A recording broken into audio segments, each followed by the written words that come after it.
just a fake silhouette, avoiding every threat. I wanna stay like a silhouette, but I can't do that. No, I can't do that.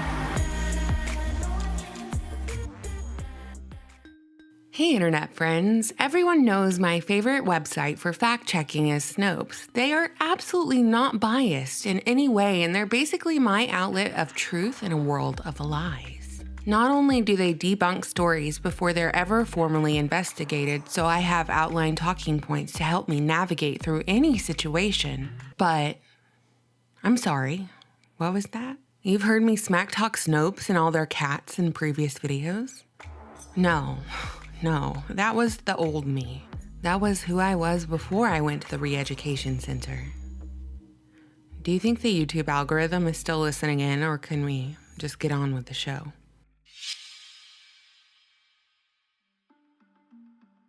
Before Snopes was ever Snopes, the site was used as an online encyclopedia known as the Urban Legends Reference Pages, created by husband and wife David and Barbara Michelson in 1994.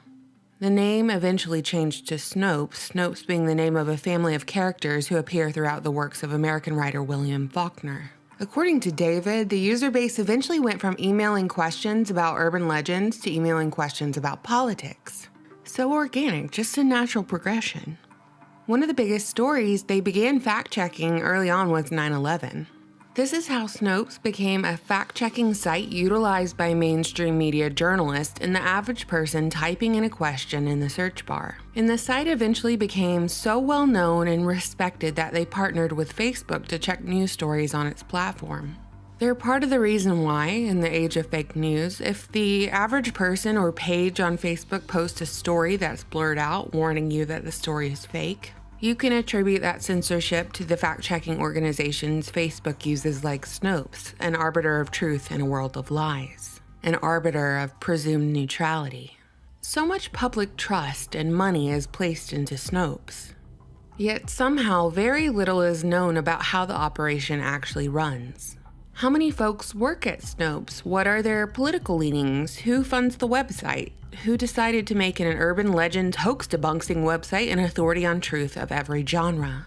Some of these questions we can answer in this video, but some of these questions just lead to more questions. Let me begin with an article by Daily Mail published in December of 2016.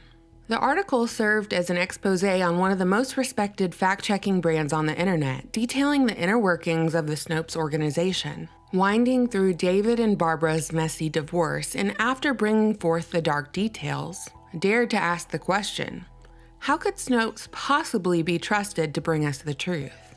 Daily Mail is more of a tabloid newspaper, so one might tread lightly while absorbing any of their headlines. But in their article, they sourced their claims from a series of emails and documents from a court case. When a Forbes journalist reached out to David Michelson for comment on the Daily Mail article, he was shut down, saying there would be no further discussion because of legal reasons on matters of his divorce and how that affected business. So much for transparency, right? One of Daily Mail's claims was that at least one of Snopes' employees had ran for political office, which kind of destroys the illusion of neutrality in their fact-checking endeavors. After all, what if Snopes had hired fact-checkers from the Trump campaign or Fox News? Clearly that would imply political bias. If you have any strong political leanings, do you have any business in fact-checking? So why is Snopes hiring partisan employees? While David says the fact-checking process is highly collaborative, so much so that several folks may contribute to a single article, often only one author is listed for its fact checks, typically the person who wrote the initial draft. No mention of other individuals who collaborated.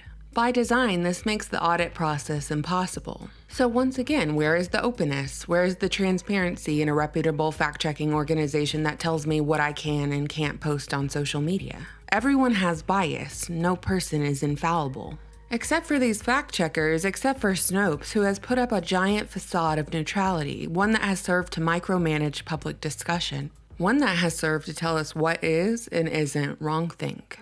By nature, people are deeply flawed, even Snopes founder David Michelson, whose ex-wife claimed in legal documents that he embezzled $98,000 of company money and spent it on himself and prostitutes. He's since remarried to a former escort and porn actress who is one of the site's staff members.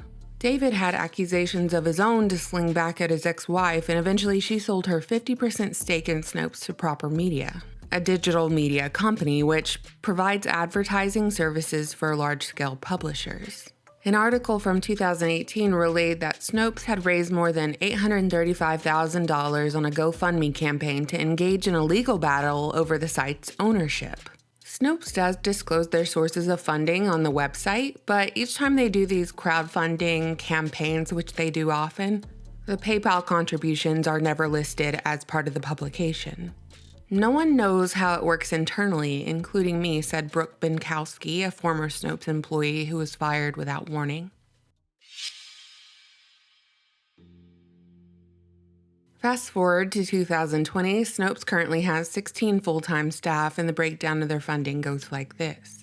A portion of Snopes' revenue is driven by advertising on the site. Presumably, these are majority Google advertisements, which probably works out pretty well for Snopes given that Google pushes them to the top of the search anytime there's a hot topic brewing. So you can assume that they get a pretty good click-through rate in return on ads. The top 5 shareholders of Google include Larry Page, Sergey Brin, Vanguard Group, BlackRock, and T. Rowe Price Associates.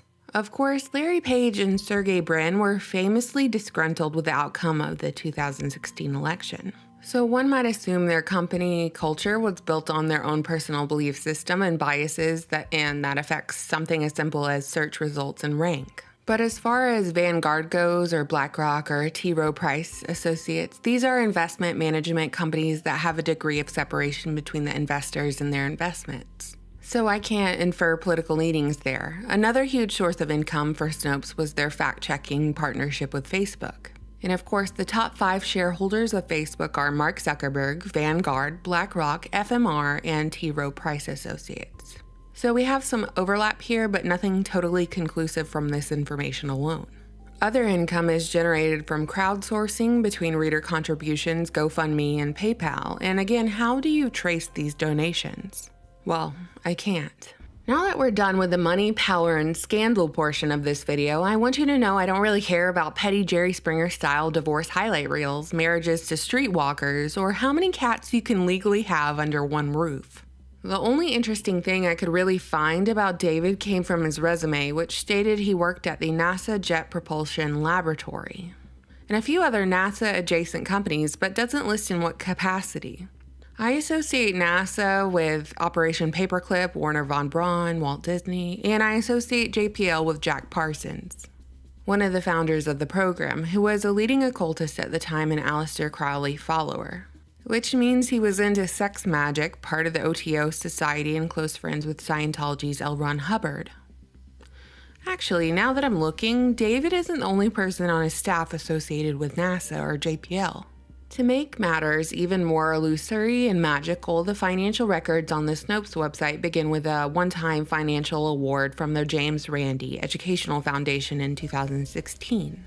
An election year. The foundation was by magician and skeptic James Randi. Most of the other Snopes staff are remnants of MSM publications, writers who migrated over from the Seattle Times, BuzzFeed, NPR, Motherboard, and The Atlantic. The main reason why I wanted to make this video was Snopes' treatment of a recent story, which you might have heard about. The basis of it is this. Wayfair, an online furniture store, is engaging in human trafficking via overpriced items on their website. Users noticed a selection of suspiciously priced and named items being sold on Wayfair, with the prices being astronomically high when compared to similar items or even the same product. And people began to wonder what's going on here. Users noted that a good number of the items were listed just after children were reported missing, with the item name corresponding to the missing children. One of these items in question was a cabinet, and Wayfair responded saying that the cabinets were industrial grade, thus the price. But there's other items that follow the same pattern, like pillows, so are the pillows also industrial grade too? Either way, about a day after this story propagated over Twitter, Snopes debunked the claim, basically saying that since Wayfair said they aren't engaging in trafficking, the story was false. And when you search for news on this Wayfair story, the first article that pops up is Snopes. And if you're lucky, you might get a Wayfair ad while you're reading your Snopes article. Again, Snopes debunked this story 24 hours after it went viral, stating that the story was false because a Wayfair spokesperson said so. And that was the end of it. That was the end of the investigation. So to debunk a claim, the source was the accused. There was no further inquiry into who put up the stock keeping unit or listing on the website. No further inquiry into why these listings were taken down within hours of being discovered, rather than price corrected or left up if it was a legitimate item. Snopes, come on, that is the correct method to go about debunking a story like this. And let me just say, while I am covering this story, I'm not endorsing it as true or false. There are numerous emerging details about Wayfair that certainly give me pause. Like Niraj Shah, CEO of Wayfair, who is also a director at the Federal Reserve Bank of Boston.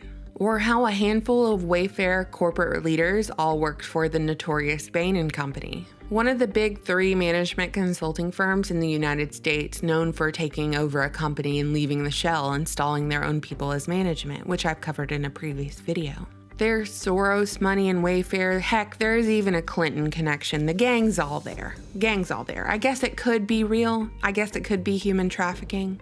A business that earns profits of roughly $150 billion a year for traffickers, with roughly 800,000 children reported missing each year in the United States alone. Then again, we could also be witnessing a popular method of money laundering, or we could be witnessing absolutely nothing at all. And this entire story could just be a red herring, meant to further discredit future claims surrounding human trafficking or serving as a distraction from the ongoing Maxwell case and what lies on the Anthony Weiner laptop. I've used this one example, but you see, this is just par for the course with Snopes. I could cite many instances where their articles are based in nothing. Their references lead to nowhere. I considered not even making a video about them because people like David Michelson are just Bill Gates' GMO mosquitoes in the wind. Hardly even worth mentioning. It's not like I think Snopes shouldn't exist, but in a less dystopian, less corporate, less tyrannical reality, there would be no fact-checking thought police forced on the populace. It is not necessary. But at the end of the day, Snopes is a media company, part of the propaganda machine that manufactures consent, limiting what is considered acceptable opinion, where debate is only allowed within the little black box of pre-approved talking points. At the heart of the well-oiled media machine is manipulation. It is my opinion that anything Snopes publishes serves the purpose of keeping you passive, encouraging you not to contribute to the conversation, not do your own research, merely look to them for the truth. And their truth will be amplified by whatever talking head is on the news that night and ring through the speakers of your television so that you may repeat what you heard, believing what you said was your own independent thought. What do you think, internet friends? You know I always look forward to your comments. Thank you so much for watching, subscribing, and supporting my channel on Patreon. Bye! I'm just a fake silhouette, avoiding every threat. I wanna stay like a